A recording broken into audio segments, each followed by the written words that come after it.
revenu en arrière, moi. Je vais installer, moi.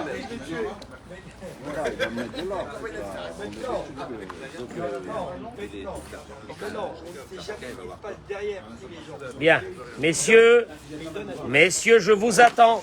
Venez, Olivier, vous êtes filmé en direct. Je m'en fiche. Michael, vous êtes filmé en direct. Venez vous asseoir tous. Ah si. Ah si, ça se passera comme ça maintenant. Ah, il n'y a rien à faire. Allez messieurs, c'est parti. C'est parti, Michael, viens écouter. Dora Geoula, Poleg, Iriamim, jeudi matin. Ah, ben, est-ce qu'on pourrait avoir des paires de dames trop offertes de temps en temps par le fournisseur officiel de Dora Geoula? Moi je pense que... Je trouve que s'il y avait des commandes toutes les semaines pour le Shabbat, il n'y aurait pas de problème. C'est mouillé, je m'occupe de toi. Jeudi matin, combien? 3 février. C'est péché là. 3 février, jeudi matin, 3 février. Gérard est revenu parmi nous, Baruch Hashem de Paris. Extraordinaire. Oh là. Comment ça, moi? Je vais partir dans les pots de nuit. Michael, tu t'assois, ma parole, t'assois. Écoutez-moi bien, il y en a un qui bouge. Voilà. הקדוש ברוך הוא ישמור אותך מכן יהי רצון. ברכה והצלחה בכל מעשי ידינו. Rab, les gens ils regardent même plus sur internet pour savoir les vols aller-retour Paris. Ah maman, comment c'est bon. Venez. Je dis à tout le monde, venez chez nous, venez. Venez chez nous, la vérité. Hein? Olivier part à Paris la semaine prochaine. Qui? Olivier. On lui fera une prière pour l'accompagner. Tu vois? Alors, dommage qu'il parte pas.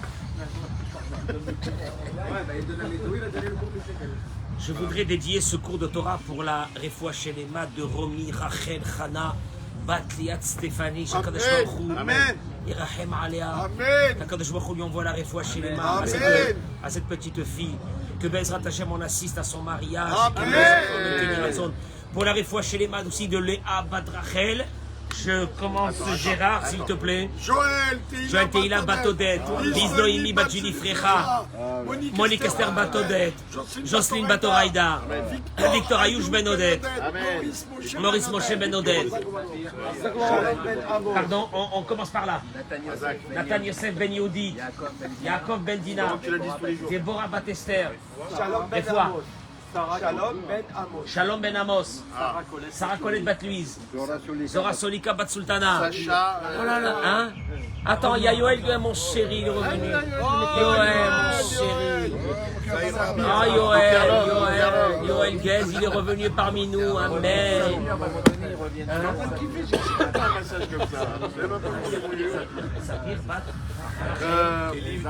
Zarisara Batrana. Kélisara Batpenina. David Ben Sacha Ben Brigitte Rachel. Sacha Ben Brigitte Rachel. Bishikol Kol Amecha Israël. Inon Chaim Ben Ruti. Yinon Chaim Ben Ruti. Ben Ruti. David Ben Anna. David Ben Anna. Lydia Bat Flecha. Lydia Bat Flecha. Flecha Bat Mesodi. Flecha Bat Mesodi. Yitzhak Ben Abraham Colombani. Baruch Hashem. Le sujet de ce matin, pour celui qui a des enfants ou des petits-enfants, devrait l'écouter attentivement.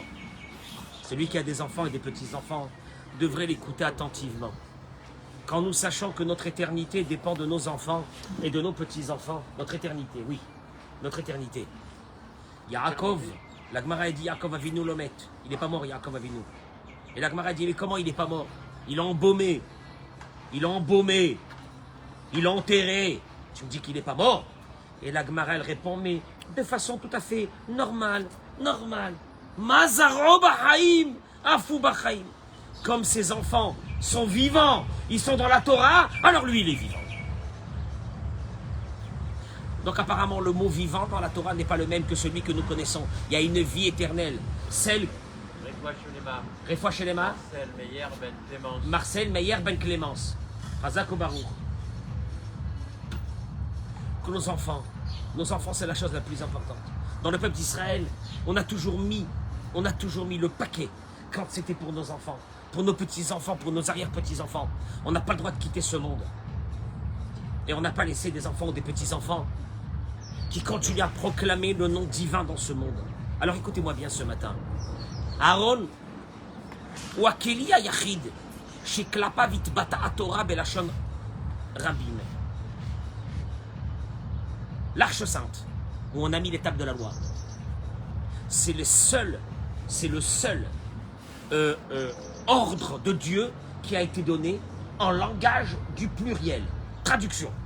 Si je regarde dans la fabrication des ustensiles les plus grandes du Mishkan, c'est marqué Ve'asita Shulchan, tu feras la table, Ve'asita Menorah, tu feras le chandelier.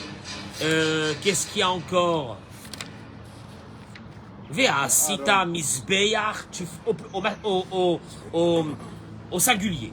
Tu feras la table, tu feras la menorah. La seule chose où il est marqué au pluriel Ve'asu, c'est sur cette table. Ve'asu Aaron, Atseshitim. Ils feront cette table en bois de... Pardon, ils feront cette arche en bois de cèdre, qui va être d'ailleurs recouvert d'or, mi-baït ou mi-chutz, de l'intérieur et de l'extérieur, et le milieu sera en bois. Le Midrash y ramène. Midrash Tanchuma dans Parashat Vayakel. Ve'asu, pourquoi l'Arche Sainte a été mise au pluriel? Ordre au pluriel. Et là, chez Tziva Kadosh Baruch Hu la Asoto, l'école Israël. Ça a été un ordre qui a été donné pour tout le peuple d'Israël.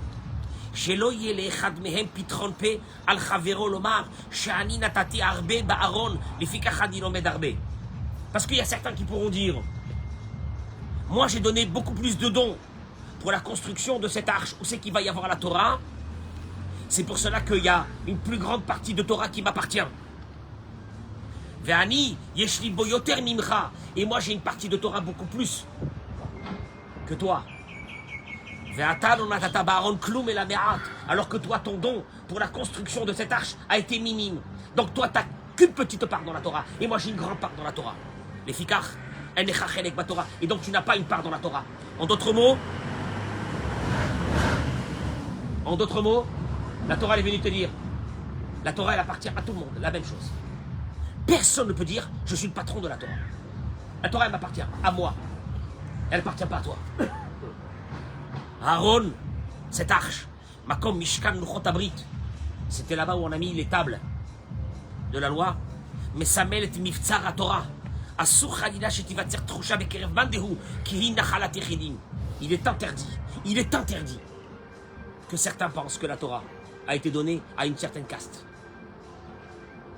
Il y a les rabbins, il y a les religieux, et les autres n'ont pas accès à la Torah, ils n'ont aucune obligation de l'apprendre. Elle n'est pas pour eux. La Torah elle est pour les rabbins qui vont à la yeshiva, mais pas pour les autres. Écoutez-moi bien ce que je suis en train de vous dire.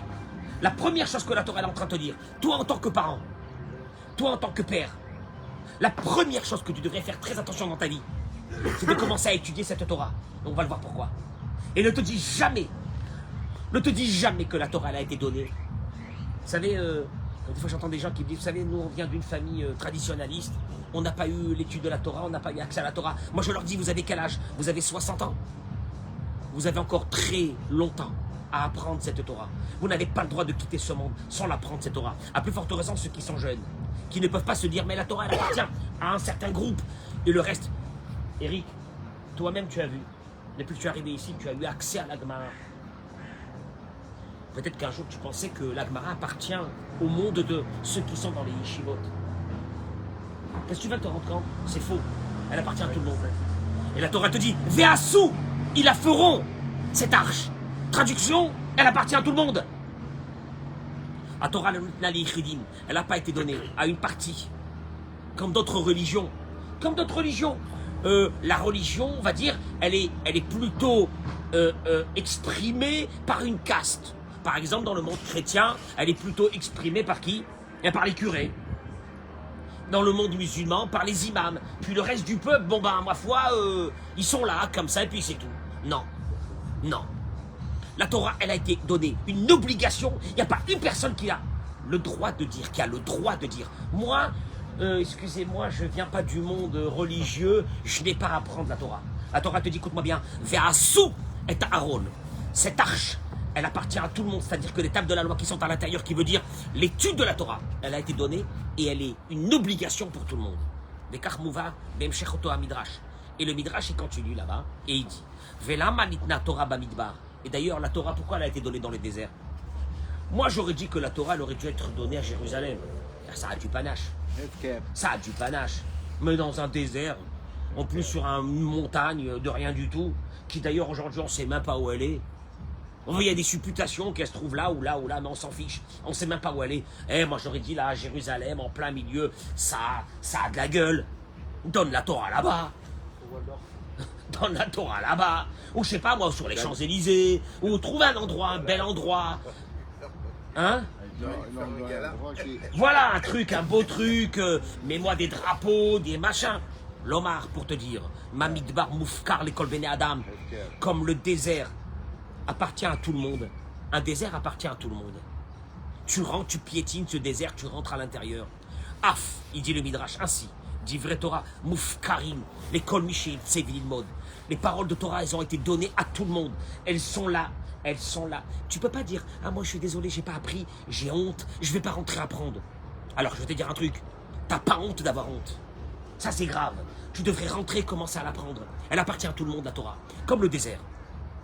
Chez Adam Omer, Ani ben Torah, ve Torah, metunali vele avotai. Et d'ailleurs, il n'y a pas quelqu'un qui a le droit de dire, moi la Torah elle m'appartient à moi.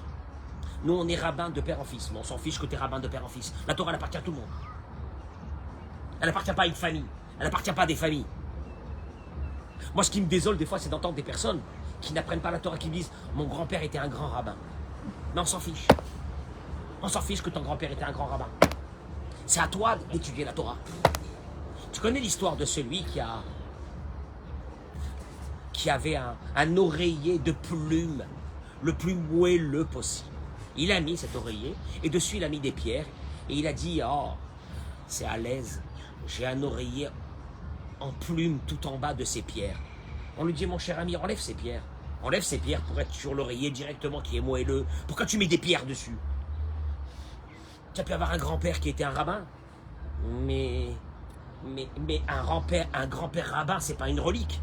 C'est pas une relique. Un grand-père rabbin, c'est bien, mais c'est rien. Parce que c'est un engagement de chacun. C'est pas un engagement d'une caste, de certaines personnes. Si ça avait été un engagement d'une caste, ou de certaines personnes, tu aurais pu dire, j'ai eu un grand-père rabbin. Mais comme c'est une obligation envers toi, de me dire que tu as eu un grand-père rabbin, et que toi, tu n'étudies pas du tout, tu n'as jamais ouvert un livre, c'est encore beaucoup plus grave. Première chose. Regardez comment la Torah, elle avance dans cette histoire de cette arche. L'oracle Markivav, je vous demande de partager ce cours, mesdames et messieurs, que j'accueille aujourd'hui, excusez-moi, et que je vous associe toutes et tous avec moi dans la bracha et dans l'étude de la Torah de ce matin, de ce jeudi matin à Dora Geoula. Qu'Akadosh Baruch Hu, il vous donne tout ce que vous avez besoin. Amen Keni Ratzon. L'oracle Markivav Shala Aaron, Mipirim Rarion, et la Gam Mivnehu ou Midotav. Et pas seulement que la construction de cette arche nous engage à nous d'étudier la Torah, mais même les mesures de l'arche nous interpellent. Kol Midot Aaron Chatzuyot. Toutes les mesures du Aaron sont coupées en moitié. Amataim vachetzi orko. 2 amas et demi sa longueur. Ama vachetzi rochbo. Une ama et demi sa largeur. Ve ama vachetzi komato. Et une ama et demi, c'était des mesures à l'époque. Une ama et demi sa hauteur. Aaron mesamel et Aïcha Torah mevakesh lebate et Aovda shuchayav lachush ba'atzmo rak talmid chacham. Pourquoi c'est demi? Pourquoi c'est demi? Pour rappeler à celui qui vient étudier la Torah, qui n'est pas entier, qu'il est toujours à moitié, qui manque toujours une partie. Et pas, chez nous, il y a le mot talmid chacham. Un élève chacham, intelligent. Un élève sage. Il n'y a jamais dans la Torah chez nous le mot chacham, talmid chacham. Quand on veut dire que quelqu'un a des connaissances, on dit c'est un élève sage. Il restera élève toute sa vie. Mais Kerev Umot Haolam, parce que dans le monde, il y a ceux qui ont terminé l'école, ceux qui ont terminé l'université, ils sont diplômés. Ça y est, ils ont terminé. Et dans la Torah, ça n'existe pas ça. Il n'y a pas ça. On ne peut pas dire que quoi qu'on a terminé. Alpi mahalach ze mouvenet drasha shela. Mi baitu michut tzapenu v'amaraba mi katamit chacham. Shen tocho kevaro en tamit chacham. Et de ça sortira l'enseignement.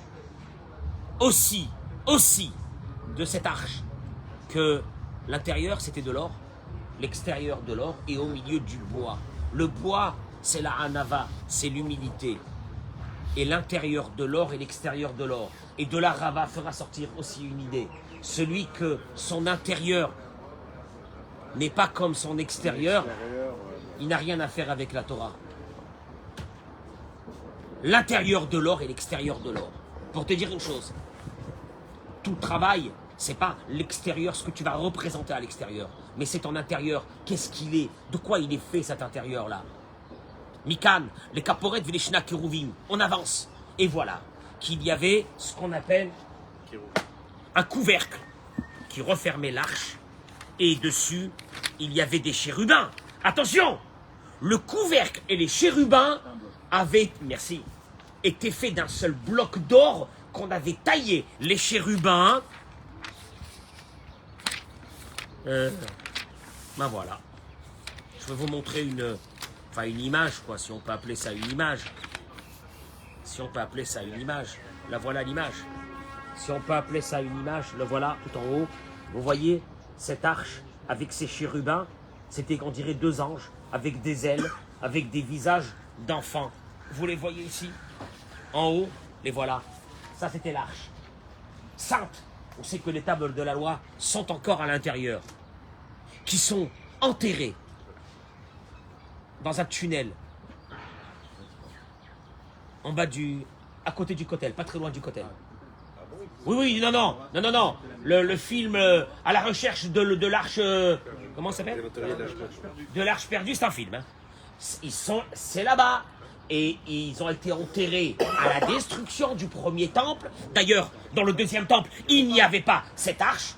Et le jour où c'est que l'arche sera retrouvée, le Mashiach arrivera. Avec à l'intérieur les tables de la loi qui ont été gravées par Moshe Rabbeinu, les 10 commandements. Oui, bien sûr. Attendez-vous parce qu'il y a des choses qui vont arriver extraordinaires, Be'ezrat Hashem, dans pas très longtemps de notre vie. Bientôt. Amen, quoi, bientôt. Amen, très bientôt. Et là, la Torah elle nous dit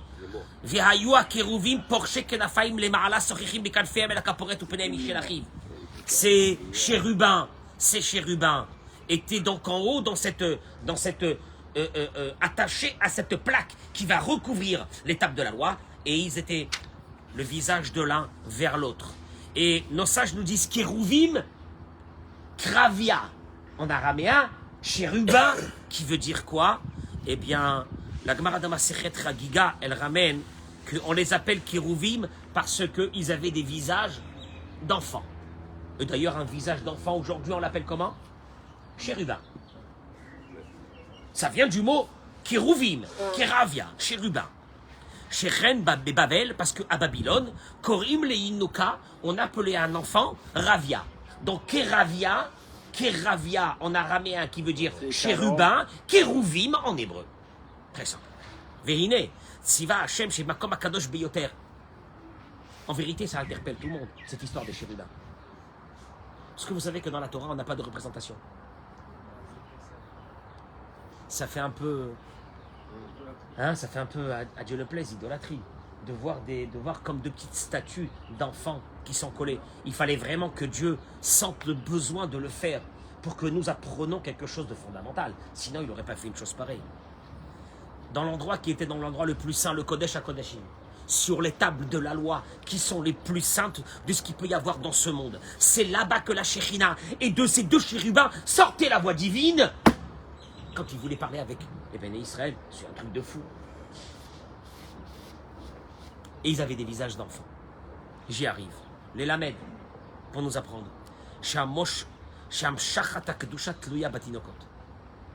que la sainteté dans ce monde, dans notre peuple à nous, ne vient que par les enfants.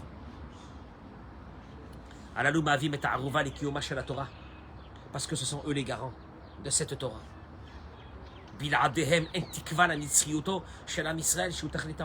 Parce que sans eux, on a perdu notre éternité dans ce monde. Comme je vous l'ai dit tout à l'heure au début du cours, si nos parents ne se sont pas tués pour que nous apprenions la Torah, on ne l'aurait pas appris à nos enfants. Et à nous maintenant de se tuer pour que nos enfants aient les valeurs de la Torah. Parce que c'est notre éternité qui est en jeu. Tu as remarqué que toujours dans le peuple d'Israël, les enfants, ça a été toujours le souci. Le souci. Pas seulement, ça a été vraiment le souci. Quand tu vois un couple... Non, mais même quand tu vois un couple aujourd'hui construit, un homme et une femme, qui ont des enfants, tu vois que leur souci, c'est dans quelle école je vais les mettre, dans quel comment, dans quel endroit, dans quel environnement. Tu vois que c'est le souci. Et encore mieux que ça.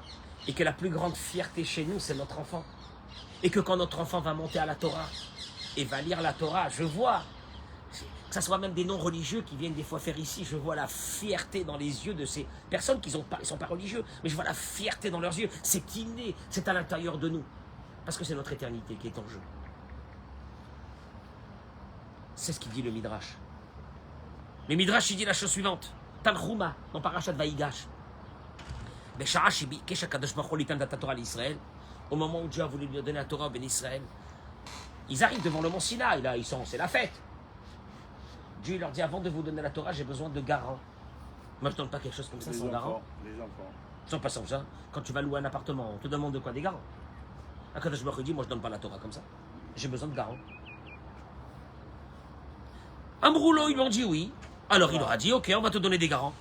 Amar lahem, tenuli arev, shitekayemu ota.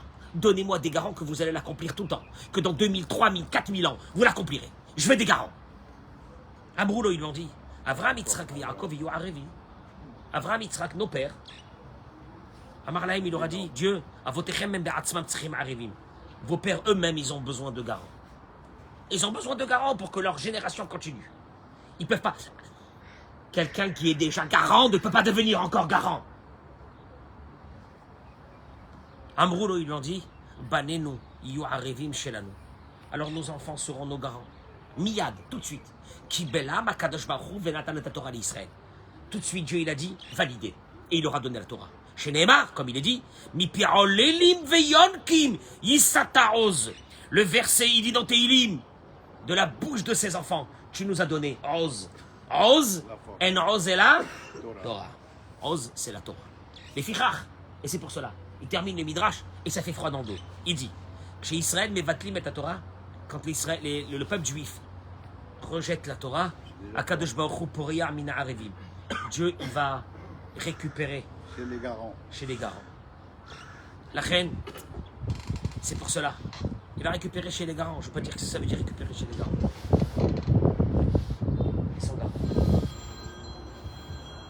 Ça veut dire que toi dans ta maison, si toi dans ta maison avec ta femme,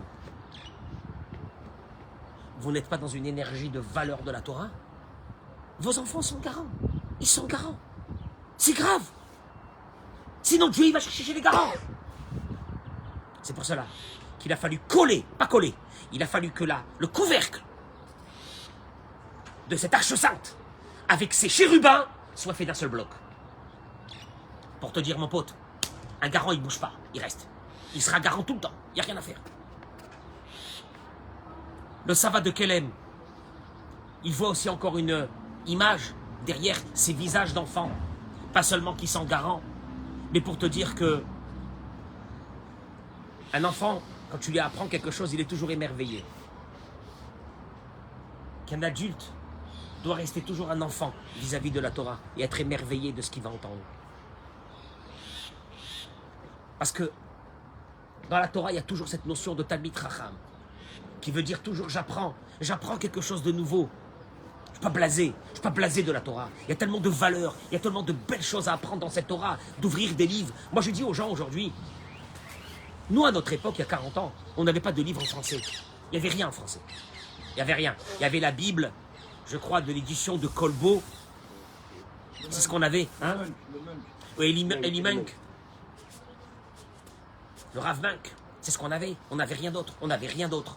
Aujourd'hui, c'est honteux que quelqu'un ne s'assoie pas. Donc c'est plus une question de capacité, c'est une question aujourd'hui de priorité. Sauf une chose que vous devez savoir, c'est que la première priorité dans l'éducation de vos enfants, pour que eux, ils puissent aimer cette Torah, c'est en voyant ses parents qui sont dans l'étude de la Torah. Je terminerai parce que ça fait très très court et je vous laisse partir. Juste une question sur les chérubins, ils étaient fixes? Pardon? Ils étaient fixes, les chérubins? Ils étaient... Ils bougeaient pas? Non, alors justement, le miracle était, c'est que ces chérubins, quand le Cohen y rentrait, il les trouvait l'un en face de l'autre, c'est que Dieu nous aimait. Et il y a eu des fois, malheureusement, à la destruction du temple, que quand il est rentré le Cohen, le miracle, il a trouvé alors qu'ils étaient scellés, pas scellés, ils étaient un seul bloc d'or, avec le couvercle. Ils ne pouvaient pas tourner, ils ne pouvaient pas bouger, ils n'avaient pas été vissés par en bas. Il les a retrouvés l'un contre l'autre. Le désamour de Dieu vis-à-vis de nous, à ce moment-là. Dieu nous en préserve. Donc nos enfants, c'est la preuve de notre amour vis-à-vis de Dieu. C'est nos garants. Quand tu dis, moi, je vais mettre mes enfants dans une école Feuge, mais t'as pas compris une chose? Si tes enfants ne sont pas dans une école Feuge, d'où ils auront plus tard, à l'âge de 25 ans, l'envie de prendre une petite juive aussi, et de fonder un foyer juif. Parce qu'ils n'ont jamais entendu rien de juif. Ils ont eu le couscous à la maison. Mais jamais un couscous n'a sauvé de l'assimilation. Je suis désolé. Moi quand je vois aujourd'hui, parce que c'est ça qu'il faut faire très attention.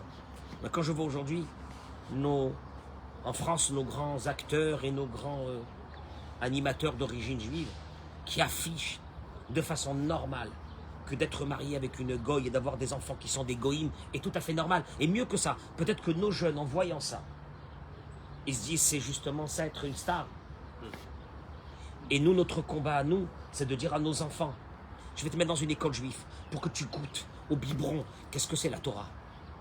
Parce que toi, plus tard, il faut que tu continues à perpétuer le nom de cette famille.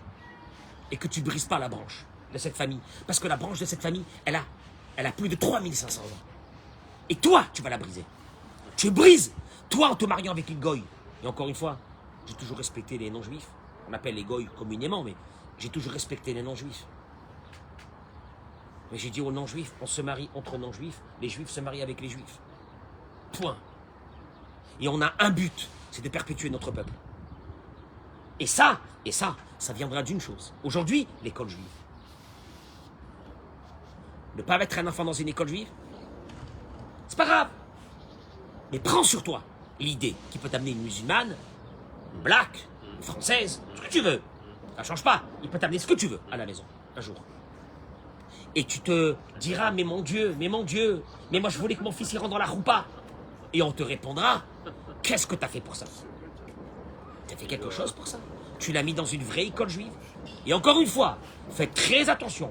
Il y a certaines écoles qui s'appellent des écoles juives, mais qui n'ont rien de juif, à part que de parquer des juifs ensemble pour un enseignement de rôle, C'est pas ça. Une école juive, c'est que vos enfants vivent avec des rabbinim, vivent avec des enseignantes, qui leur apprennent les valeurs, qui leur apprennent à manger la Torah depuis qu'ils sont petits. Il y va de notre éternité. Je terminerai juste par une chose qui est très importante. Le Rav, il ramène. Vous savez que dans cette approche de faire très attention à nos enfants, on a parlé de ça il y a quelques jours, qui était de la fréquentation de l'endroit où on va fréquenter, etc. Il ramène ici aussi. Il dit que Od Nekuda, il y a un point très important dans l'éducation de nos enfants, à faire très attention quand ils sont petits surtout, et même plus grands. C'est quand on fait sortir les enfants de leur environnement. Ils ont l'école, la maison, etc., la sina, etc. Par exemple, en vacances. De faire très attention que l'endroit où on va aller en vacances soit un endroit qui soit protégé. Oui, mais on doit partir en vacances, t'es obligé, on doit partir en vacances. Et donc on est obligé de prendre les enfants avec nous, puis on s'en va. Et chez Anachim, il y a des personnes, chez Bisman, on a Fashim, chez Lahem, chez Chachim, il y a des personnes que quand ils vont en vacances, ils oublient. Ils oublient leur spiritualité, ils oublient les valeurs, ils oublient tout ça. Et ils mettent leurs enfants devant des choses qu'ils ne doivent pas voir. Et là, il te dit que les enfants, ils sont purs. Les enfants, ils sont purs. Ils se retrouvent devant des choses qu'ils n'auraient pas dû voir. Et il dit le dernier sujet que je voudrais vous dire, c'est, nous avons des familles. Et souvent, nous avons des familles ou des parents, nous avons évolué plus dans le chemin de la Torah, et nos parents n'ont pas évolué dans ce chemin. On les adore, c'est nos parents. Ils disent Enosera Gish Meot. Faites très attention, c'est un sujet qui est très sensible. Chez Arbé Paramim, il y a beaucoup de personnes qui ont évolué dans la Torah, des familles, des couples, avec leurs enfants, et que la famille est restée dans son même stade, c'est-à-dire ne garde pas la Torah et les mitzvot. Et d'un côté, on a envie de garder un contact avec cette famille. On a envie de garder un contact avec cette famille, c'est notre famille. La Torah nous a jamais dit que tu deviens religieux, tu coupes contact avec ta famille. Non, on doit garder un contact. Aval mitzatcheni, mais d'un autre côté, yesh babatim shel hamishpacha, il peut y avoir des messages dans ces familles qui sont complètement contraires à l'éducation qu'on a envie de donner à nos enfants. Il y a beaucoup de familles qui ont décidé de ne plus avoir la télé à la maison, de ne plus avoir Internet à la maison. Ça existe aujourd'hui. Et ils vont se retrouver que quand ils vont amener leurs enfants chez les grands-parents, chez la famille, il y a des familles qui veulent donner à manger à leurs enfants de ce qu'on appelle une alimentation pure, selon les lois de la Torah.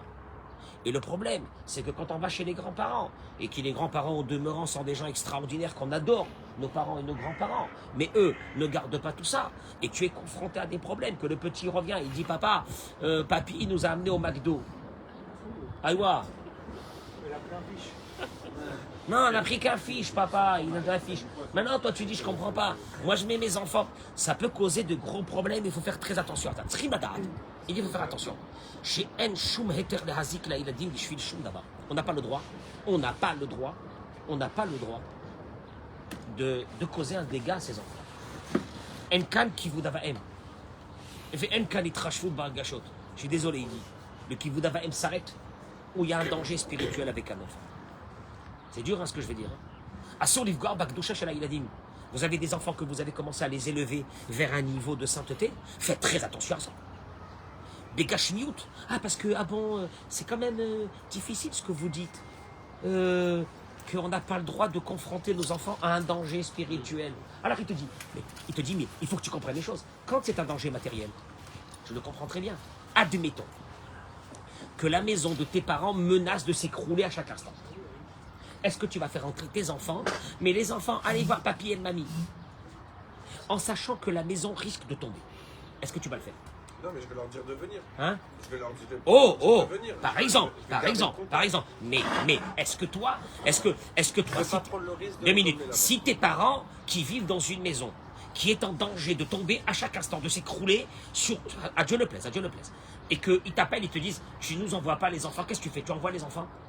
Pourquoi tu n'envoies pas les enfants? T'es méchant. Pourquoi tu n'envoies pas les enfants? Il y a un danger matériel. Mais il y a un danger, il risque de mourir. Écoute-moi bien, il y a un danger qui est aussi grave que celui de mourir matériellement, c'est de mourir spirituellement par rapport à l'éducation que tu voudrais faire. Et il te dit sur ça, Aladan Lishmor al-Kesher Shel Hava Imorav, il est certain qu'on doit garder un très bon contact d'amour avec nos parents. Velomar lahem, bechol izdamnut kama uevotam, et de leur dire à ses parents qui ne gardent pas la Torah et les mitzvot combien ils les aiment et combien ils sont importants pour lui. Nous, nos parents, on ne touche pas à nos parents. Nos parents, c'est des Sefer Torah. Religieux par religion, on ne touche pas à eux. Aval yasbir lahem, mais il devra leur expliquer. שהוא צריך לשמור על ילדיו מהשפעות חיצוניות שלא ברוח החינוך שהוא רוצה לתת להם. Tu veux que je t'explique en mots ce qu'il vient de dire et je termine avec ça, je vous laisse partir. Un respect, il est mutuel. Un respect... Non, je suis désolé. 2 minutes. Laisse-moi parler. Écoute ce que je veux te dire, parce que c'est très important, Olivier. Un respect, il est mutuel. C'est la nouvelle génération, ça. 2 minutes. C'est quoi un respect mutuel? Pas la nôtre. Moi, je te respecte en tant que non-religieux. Je dois te respecter en tant que non-religieux. Surtout si tu es mon père ou ma mère, ou mon oncle ou ma tante. On est d'accord? Mais ce que je trouve scandaleux, c'est que on nous demande de respecter ceux qui ne sont pas religieux, ce qu'on doit faire. Vous m'avez jamais entendu vous dire un mot sur quelqu'un qui ne gardait pas la Torah et les mitzvot. Par contre, le non-religieux, Mechila, trouve scandaleux que nous avons aussi des principes. Je répète, je respecte le non-religieux totalement. C'est mon ami, je l'aime. C'est mon frère, je l'aime. Je l'aime. Mais je demande au non-religieux, pourquoi tu ne respectes pas le religieux qui lui a des principes? Traduction, je dis aux grands-parents, soyez intelligents. Soyez intelligents. Ton fils et ta belle-fille ont évolué. Mazal Tov, quand la kavod, tu sais ce qu'il va, tu vas voir un jour, toi en tant que grand-père, tu auras des petits-enfants qui vont venir t'embrasser la main jusqu'à ton dernier jour. Tu sais pourquoi? Parce qu'ils auront appris dans la Torah que les parents et les grands-parents, c'est la chose la plus sacrée dans le monde. Et que quand tu auras 90 ans et que tu seras peut-être presque grabataire, tu verras qu'un petit-fils à toi, un Bachou Yeshiva, il viendra te prendre comme ça. Parce que pour lui, il est en train de prendre la plus grande sainteté du monde. Il prend son grand-père dans ses bras. Tu entends ça? Alors laisse-le dans sa Torah.